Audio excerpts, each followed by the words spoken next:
प्रत्येक साम्राज्य का पतन निश्चित है, भले ही वे कितने भी शक्तिशाली हों। बेबीलोन से लेकर रोमनों, बगदाद, उस्मानियों और सोवियत संघ तक हर साम्राज्य इतिहास की किताबों में गिर जाता है। और जिन्होंने यह महसूस किया वे भी उन्हीं चरणों से गुजरे। शुरुआत होती है अग्रदूतों के युग से, फिर विजय, व्यापार, समृद्धि और अंत में पतन का युग आता है। एक साम्राज्य जो भीतर से बिखर जाता है वह हमेशा के लिए मर जाता है, लेकिन जो बाहरी शत्रुओं से पराजित होता है वह फिर से उठ सकता है।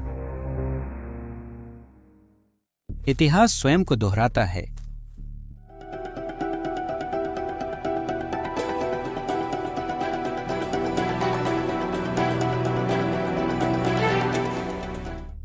रोमनों ने दुनिया पर 1000 साल से भी ज्यादा समय तक राज किया। उस्मानियों ने 3 महाद्वीपों पर 600 साल से अधिक शासन किया और ब्रिटिश का परिचय देने की आवश्यकता नहीं है। कभी समुद्रों, जमीनों और खदानों के शासक थे। अपने चरम पर उन्होंने 35 मिलियन वर्ग किलोमीटर और दुनिया की 23% आबादी पर एक ही झंडे के नीचे शासन किया। वे सभी अजेय लगते थे, पर अंत में उनका निर्दयी पतन हुआ। और इस बार यह पीपल्स रिपब्लिक ऑफ चाइना है। अजेय दिखने वाले साम्राज्य भी गिर गए, क्योंकि उनके पास सेना या सोना नहीं था, नहीं बल्कि इसलिए क्योंकि साम्राज्य कभी शाश्वत नहीं होते। हर साम्राज्य, चाहे राजशाही, अधिनायकवाद, साम्यवाद या तानाशाही पर आधारित हो, उसके आकार या धन दौलत से परे एक दिन अवश्य पतन का शिकार होता है।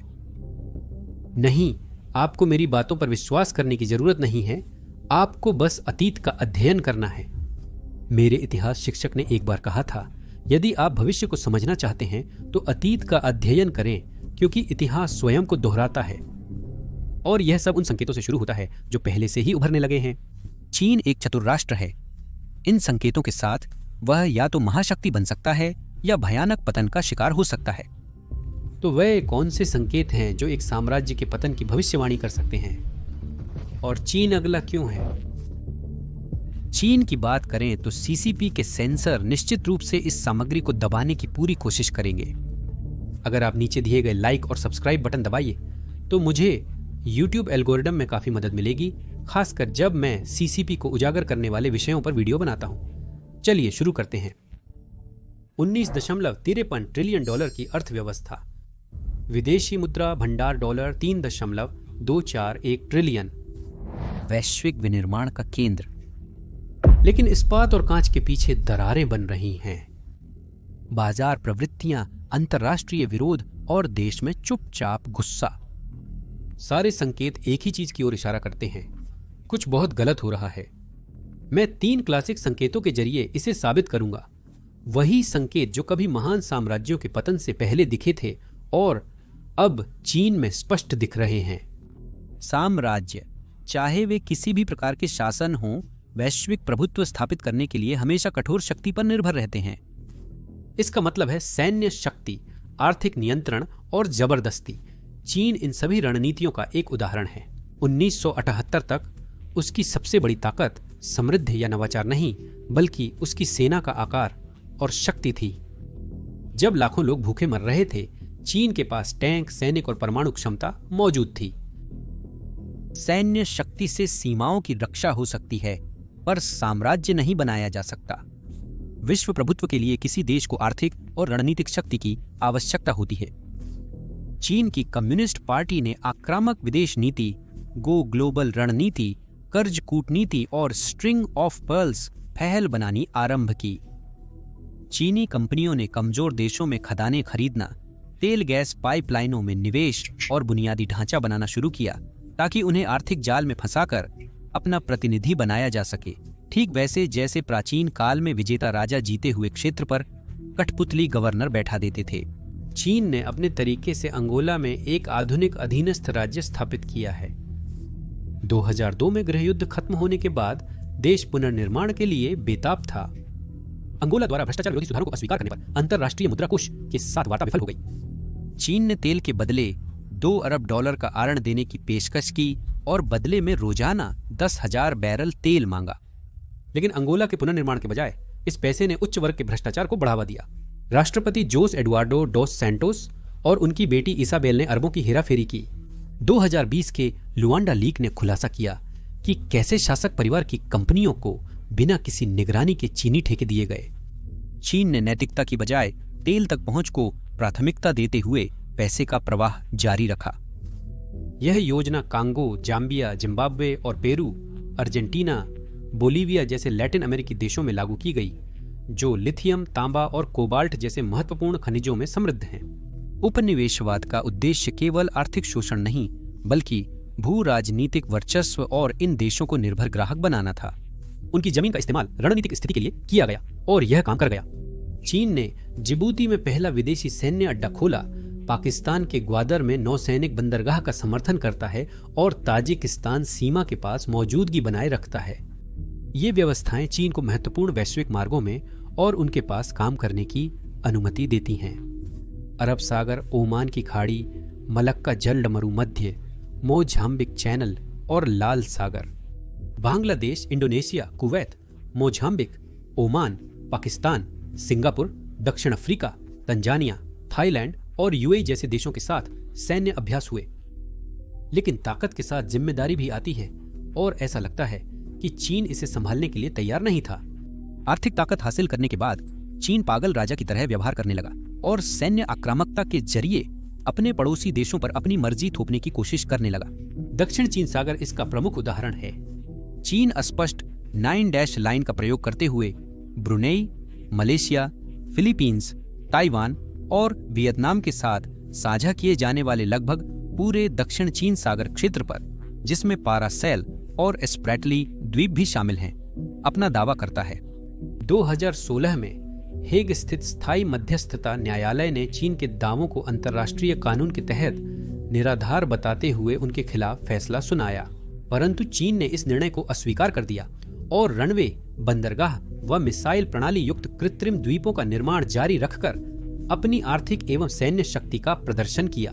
चीन के साथ देशों ने व्यापार बहिष्कार करना शुरू किया। 2021 में लिथुआनिया ने चीन के नेतृत्व वाली 17+1 पहल से बाहर निकलने और ताइवान को अपने नाम से प्रतिनिधि कार्यालय खोलने की अनुमति देने का निर्णय लिया, जो मूलतः पूर्वी यूरोपीय देशों के लिए बनाई गई थी। स्लोवाकिया, स्लोवेनिया और एस्टोनिया ने भी जल्द ही इस पहल से बाहर निकलने का फैसला किया। सबसे बड़ा झटका 2023 में आया, जब इटली ने रणनीतिक बुनियादी ढांचे, बंदरगाहों और दूरसंचार में बढ़ते चीनी प्रभाव की वजह से चीन की बेल्ट एंड रोड इनिशिएटिव से बाहर निकलने का आधिकारिक फैसला लिया। इन झटकों का असर पड़ा है।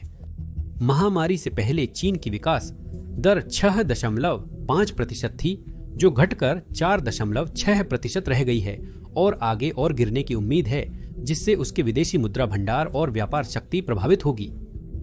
चीन की बढ़ती सैन्य मौजूदगी का मुकाबला करने के लिए ऑस्ट्रेलिया, यूके और यूएस ने ऑनकस समझौता बनाया और भारत, जापान, यूएस और ऑस्ट्रेलिया ने क्वाड गठबंधन को मजबूत किया।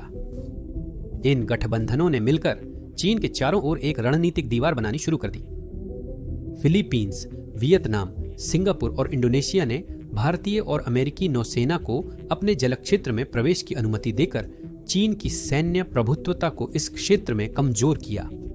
भारत ने चीन की पहुंच का मुकाबला ईरान के चाबहार और ओमान के डुकुम बंदरगाह में अपनी मौजूदगी से किया। यह रणनीति सैन्य और कूटनीतिक दोनों थी। चीन, जिसने श्रीलंका, पाकिस्तान और बांग्लादेश को कर्ज कूटनीति के जाल में फंसाकर अपना प्रभाव जमाया था, अब उसी का विपरीत परिणाम भुगत रहा है। देश चीन के खोखले वादों और बढ़ते कर्ज से निराश होते जा रहे हैं। चीन ने अलगाव से बचने के लिए उत्तर कोरिया, ईरान और रूस जैसे देशों के साथ गठजोड़ किया, जिससे उसकी कूटनीतिक स्थिति और भी बिगड़ी। ताइवान पर नियंत्रण पाने की उसकी जिद ने भी बीजिंग को और अलग थलग कर दिया। चीन ने लंबे समय तक ताइवान में अपनी कठपुतली सरकार बनाने का प्रयास किया, परंतु अंतर्राष्ट्रीय समुदाय ने ताइवान की स्वतंत्र पहचान स्वीकार कर ली। साल 2022 में यूएस स्पीकर नैन्सी पेलोसी की ताइवान यात्रा ने एक राजनयिक भूचाल ला दिया। चीन ने व्यापक सैन्य अभ्यास के साथ प्रतिक्रिया दी, परंतु उन्हें कोई लाभ नहीं मिला। पश्चिमी देशों ने ताइवान का समर्थन किया। 2024 में ताइवान के लोगों ने स्वतंत्रता समर्थक डेमोक्रेटिक प्रोग्रेसिव पार्टी DPP के उपराष्ट्रपति लाई चिंगते को चुना, जिसका चीनी कम्युनिस्ट पार्टी खुलकर विरोध करती है। ताइवान के चुनाव में दखल देने की कोशिशों के बावजूद चीन नाकाम रहा। चीनी विदेश मंत्रालय ने चुनाव के बाद कहा कि ताइवान में बदलाव से यह तथ्य नहीं बदलेगा कि दुनिया में सिर्फ एक चीन है और ताइवान उसका हिस्सा है। इससे चीन की सत्ता खोने की निराशा साफ जाहिर होती है। दुनिया के ज्यादातर देशों ने इस बयान को नजरअंदाज किया क्योंकि अब अमेरिका, यूरोप, भारत, ऑस्ट्रेलिया और अन्य ताकतवर देश चीन को कूटनीतिक और सैन्य स्तर पर अलग थलग कर रहे हैं। चीन द्वारा दुनिया पर दबदबा बनाने के लिए इस्तेमाल की गई रणनीतियां जैसे आर्थिक दबाव, कर्ज का जाल और सैन्य धमकियां अब उसी के खिलाफ प्रयोग हो रही हैं, जिससे बीजिंग स्वयं को और अधिक घिरा एवं बेनकाब महसूस कर रहा है। जैसे गेम ऑफ थ्रोन्स की डेनेरिस टारगेरियन मुक्तिदाता से तानाशाह बन गई, शहरों को जलाया और विरोध दबाया, वैसे ही चीन की बेलगाम ताकत ने दुनिया को एकजुट किया है। पर ये एकजुटता सम्मान से नहीं, डर से है। चीन के लिए सबसे खराब बात यह है कि उसकी सेना युद्ध के लिए पूरी तरह तैयार नहीं है। चीन के पास दुनिया की सबसे बड़ी स्थायी सेना है, जिसमें 2.35 मिलियन से ज्यादा सक्रिय सैनिक, J-20 चेंगडू और शेनयांग FC-31 जैसे एडवांस फाइटर जेट्स, हाइपरसोनिक हथियार और टैंक हैं। वो अपनी सेना पर हर साल करीब 314 अरब डॉलर खर्च कर रहा है। पीपल्स लिबरेशन आर्मी PLA की सबसे बड़ी कमी यह है कि 1979 के चीन वियतनाम युद्ध के बाद से उसने कोई वास्तविक युद्ध नहीं लड़ा है। साथ ही उसे भारत, अमेरिका, ब्रिटेन, ऑस्ट्रेलिया या फ्रांस जैसे युद्ध अनुभवी देशों के साथ नियमित संयुक्त सैन्य अभ्यास का लाभ भी नहीं मिलता, जिन्हें वास्तविक युद्ध का व्यापक अनुभव है।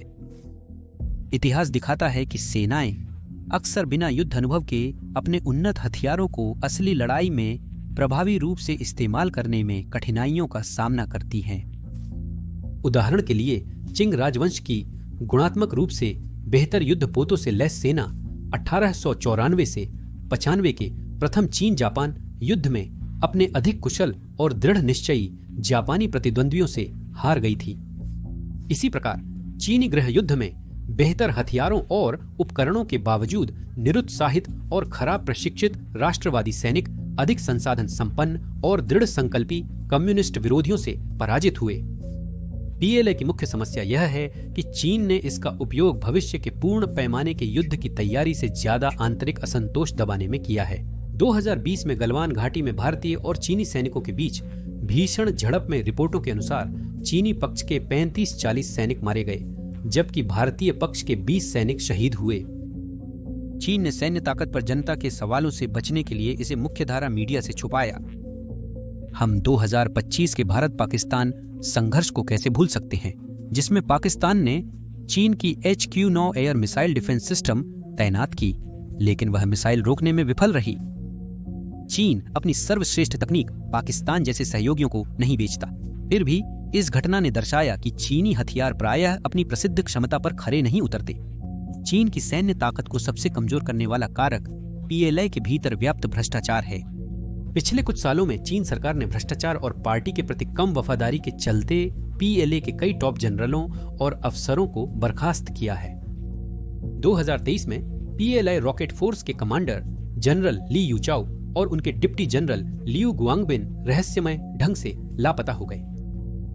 अप्रैल 2025 में जनरल हे वेइडोंग ने 2 महत्वपूर्ण कार्यक्रम मिस की, जिनमें वार्षिक वृक्षारोपण समारोह भी शामिल था, जिसमें पिछले 4 दशकों से शीर्ष सैन्य नेता शामिल होते आए हैं। उनकी अनुपस्थिति वरिष्ठ सैन्य अधिकारियों के गायब होने की एक चिंताजनक प्रवृत्ति का हिस्सा है, जिसे कई लोग राष्ट्रपति शी जिनपिंग द्वारा PLA के शीर्ष अधिकारियों को हटाने से जोड़कर देखते हैं। यह एक गंभीर और चिंताजनक सच्चाई की ओर इशारा करता है। राष्ट्रपति शी को अपनी सेना पर विश्वास नहीं है। इतिहास हमें सिखाता है कि डर पर आधारित सत्ता अंततः स्वयं के भार से ढह जाती है। चीन जानता है कि सॉफ्ट पावर महत्वपूर्ण है, इसीलिए पिछले 2 दशकों से उसने अरबों डॉलर इसके निर्माण में निवेश किए हैं। चीन ने संस्कृति, मीडिया, शिक्षा, कूटनीति और जनसंपर्क के जरिए वैश्विक प्रभाव हासिल करने का लक्ष्य रखा, सैन्य या अर्थव्यवस्था के इस्तेमाल के बजाय।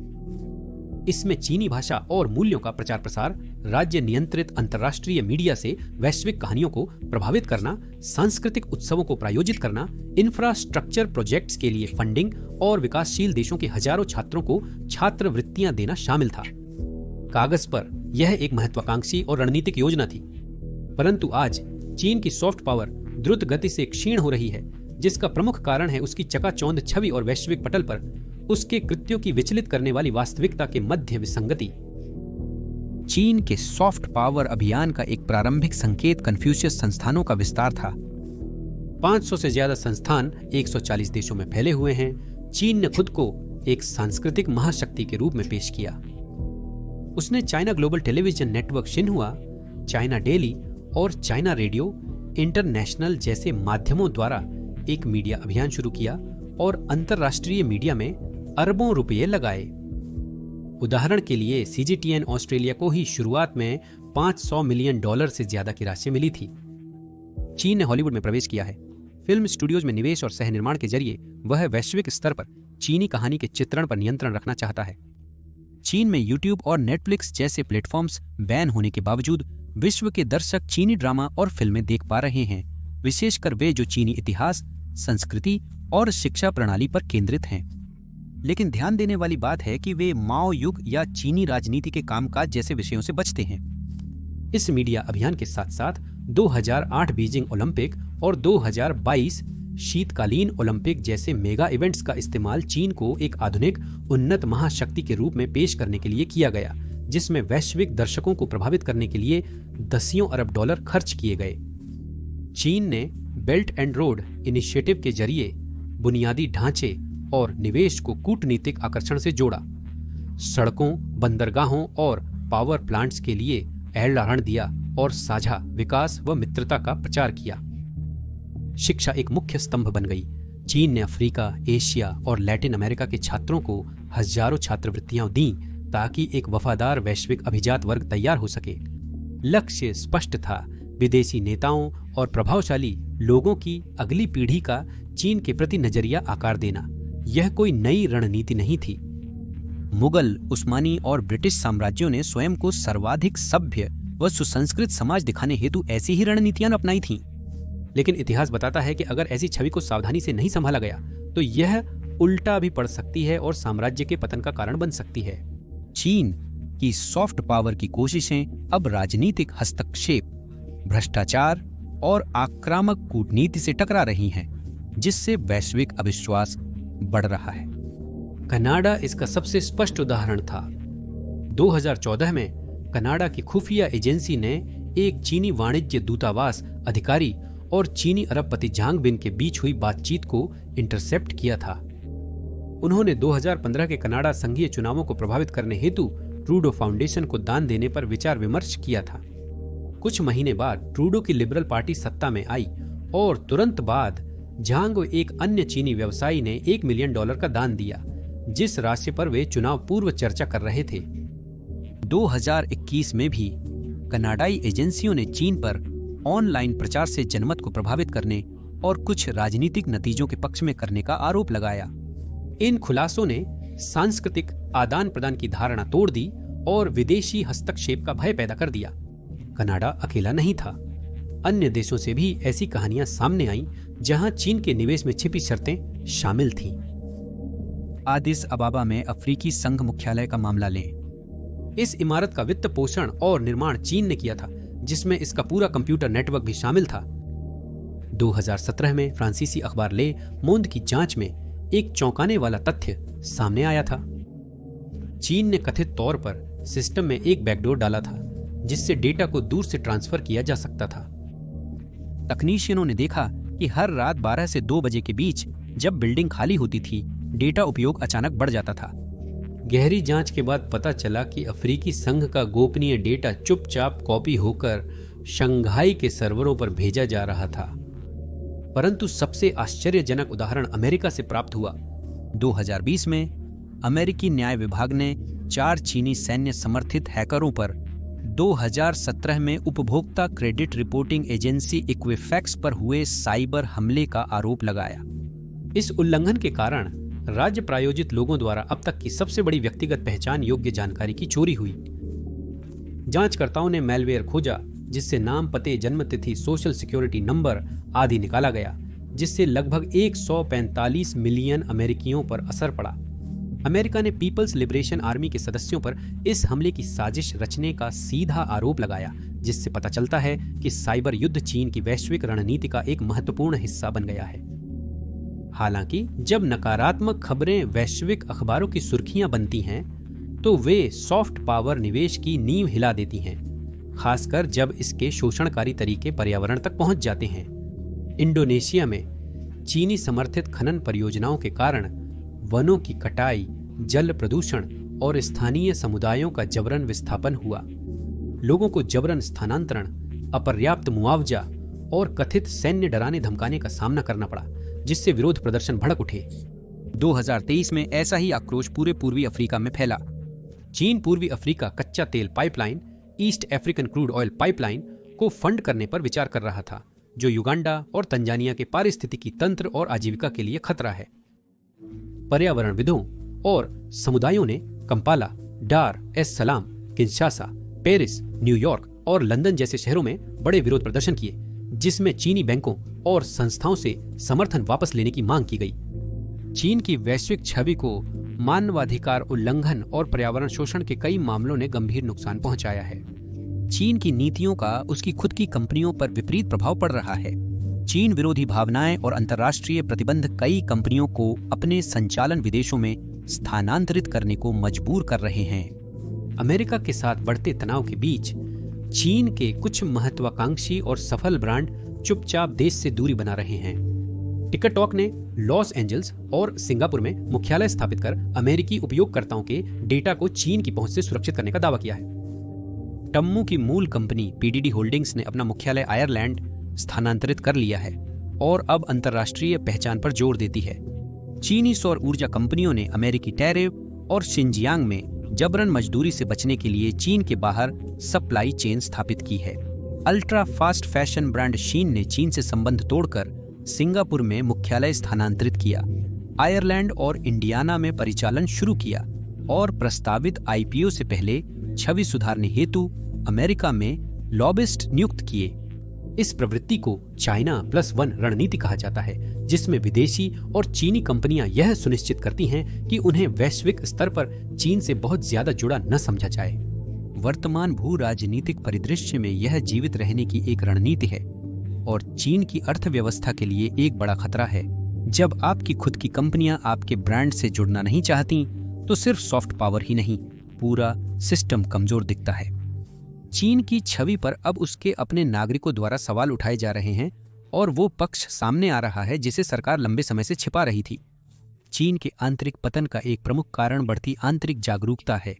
चीन की उन्नति में हुकोउ पंजीकरण प्रणाली का योगदान कम चर्चित लेकिन गहरा प्रभाव डालने वाला रहा है। वे खामियां अब चीनी समाज में खुलकर दिखाई दे रही हैं।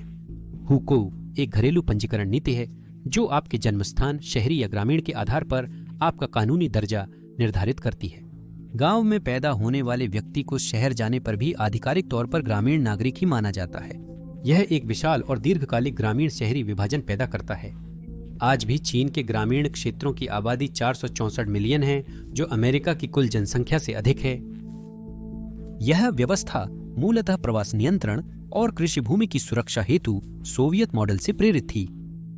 चीन ने औद्योगिक विकास को प्राथमिकता देते हुए ग्रामीण किसानों को कम भुगतान कर शहरी विकास के लिए फंड जुटाया। ग्रामीण लोगों को निर्माण क्षेत्र में सस्ते मजदूरों के रूप में इस्तेमाल किया गया, लेकिन उन्हें शहरी सुविधाएं जैसे स्वास्थ्य सेवा, पेंशन या उचित स्वच्छता नहीं दी गई। गगनचुंबी इमारतें, बुलेट ट्रेनें और वैश्विक तकनीकी दिग्गज मजदूरों की मेहनत पर टिके हैं। चीन के 745 मिलियन कामकाजी लोगों में से 55% से अधिक ब्लू कॉलर मजदूर हैं। ज्यादातर लोग फैक्ट्रियों, निर्माण स्थलों या निम्न वेतन सेवा नौकरियों में काम करते हैं और प्रतिमाह $8,000 8,000 कमाते हैं। यह लगभग $700 से $1,100 के बराबर है। क्या यह संभालना आसान लगता है? बीजिंग, शंघाई, शेनजेन या ग्वांगजो जैसे महानगरों में नहीं, जहां रहना बहुत महंगा है। शहरों में आने वाले ग्रामीण प्रवासी 3D नौकरियां, गंदी, खतरनाक और अपमानजनक काम करने पर मजबूर होते हैं। वे सड़कों की सफाई, गगनचुंबी इमारतें, निर्माण और खाना डिलीवरी का कार्य करते हैं। कौशल या प्रशिक्षण के बावजूद उन्हें अक्सर ड्राइवर या सफाई कर्मी के रूप में ही रखा जाता है, जबकि कम योग्य शहरी लोगों को दफ्तर की नौकरियां मिलती हैं। 2017 में बीजिंग के डाक्सिंग में एक घातक आग के बाद सरकार ने हजारों ग्रामीण प्रवासियों को जबरन निकाल दिया, जिससे वे सर्दी में बेघर हो गए। इन मजदूरों को बाहरी माना जाता है, उनकी बोली और कपड़ों का मजाक उड़ाया जाता है, उनके बच्चों को पिछड़े हुए बच्चे कहा जाता है। 60 मिलियन से अधिक बच्चों को उनके दादा दादी ने ग्रामीण गांवों में माता पिता के बिना पाला। प्रवासी मजदूरों के बच्चों को भारी दान के बिना शहर के स्कूलों में दाखिला नहीं मिल सकता। ये सरकारी पाबंदियों का नतीजा है। इस बीच ग्रामीण स्कूलों की हालत खराब है। शिनजियांग, तिब्बत, गांसू और इनर मंगोलिया जैसे सुदूर क्षेत्रों में आधुनिक शिक्षा अभी भी एक दुर्लभ सपना है। कुछ स्कूलों में 30 छात्रों के लिए एक शिक्षक है और वहां उचित बुनियादी ढांचा या तकनीक की कमी है। एक होनहार गांव के छात्र को अच्छे अंकों के बावजूद सिंगाहुआ या पेकिंग जैसी प्रतिष्ठित यूनिवर्सिटीज में दाखिला पाना मुश्किल है। शीर्ष विश्वविद्यालय बीजिंग या शंघाई जैसे धनी शहरों के विद्यार्थियों के लिए अधिक सीटें आरक्षित रखते हैं।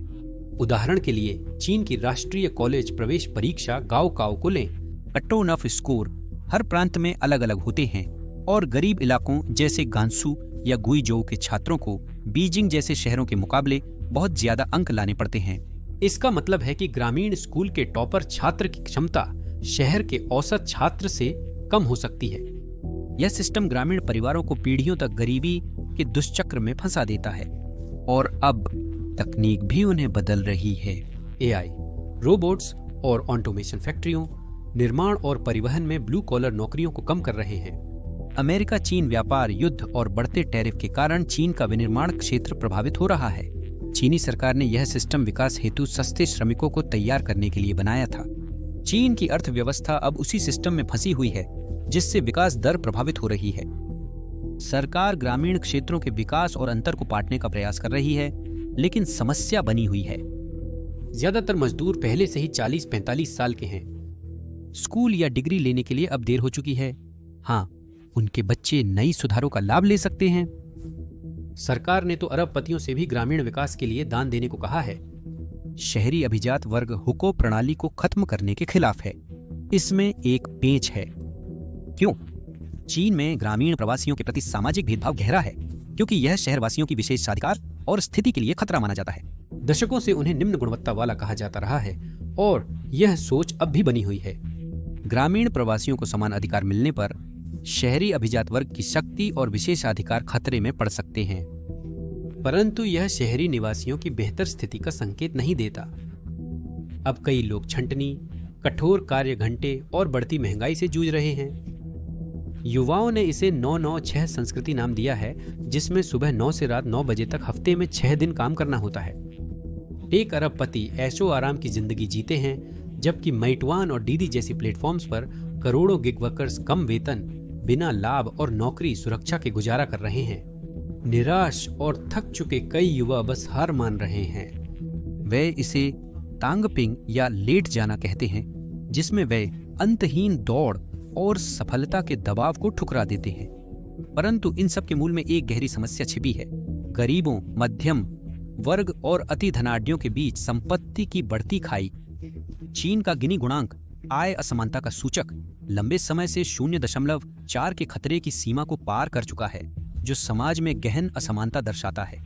जर्मनी, कनाडा और जापान जैसे देशों का गिनी स्कोर 0.3 से थोड़ा ऊपर है, जो अधिक संतुलित अर्थव्यवस्थाओं को दर्शाता है। चीन में विश्व में अरबपतियों की दूसरी सबसे बड़ी संख्या है। शीर्ष 10% लोग देश की लगभग 60-65% संपत्ति पर नियंत्रण रखते हैं, जो अमेरिका के 70% के बराबर है। भारत की आबादी 1.4 अरब है, जो एक बड़ी चुनौती है। रिपोर्ट्स के अनुसार देश की कुल संपत्ति का लगभग 60% महज 1.3 लाख परिवारों के नियंत्रण में है। ये समाज के लिए एक खतरे की घंटी है। यह प्राचीन रोम जैसा है, जहां पेट्रिशियनों ने भूमि, कानून और राजनीति पर शासन किया था। प्लेबियन, जो बहुसंख्यक आम लोग थे, उन्हें अधिकारों, रोजगार और अंतरजातीय विवाह से वंचित रखा गया था। समय के साथ असमानता ने विरोध, हड़तालें और रोम की शक्ति के पतन को जन्म दिया। आज का चीन भी ऐसी ही दरारें दिखाता है। चीन भर में मजदूर वेतन न मिलने, फैक्ट्रियों के बंद होने और टैरिफ मंदी से जुड़े नौकरी नुकसान के विरोध में प्रदर्शन कर रहे हैं। 2019 में हांगकांग में लोकतंत्र समर्थक प्रदर्शनों ने इस विरोध का सबसे शक्तिशाली उदाहरण पेश किया। बीजिंग ने इसके जवाब में विवादित राष्ट्रीय सुरक्षा कानून लागू कर हांगकांग की स्वायत्तता छीनी और विरोधों पर सख्ती से कार्रवाई की। परिणाम तेज और कठोर थे। जुलाई 2023 तक अधिकारियों द्वारा लगभग 260 लोग गिरफ्तार किए गए, जिनमें से 73 पर आधिकारिक तौर पर आरोप लगाए गए। जोशुआ वोंग और एग्नेस चाओ जैसे प्रमुख कार्यकर्ताओं को जेल भेजा गया या निर्वासन के लिए विवश किया गया। इस कानून ने न सिर्फ विरोध प्रदर्शनों को दबाया, बल्कि एप्पल डेली जैसे मीडिया संस्थानों को बंद करवा दिया और नाथन लो जैसे पूर्व विधायक को यूके शरण लेने और वहां से आवाज उठाने पर मजबूर किया।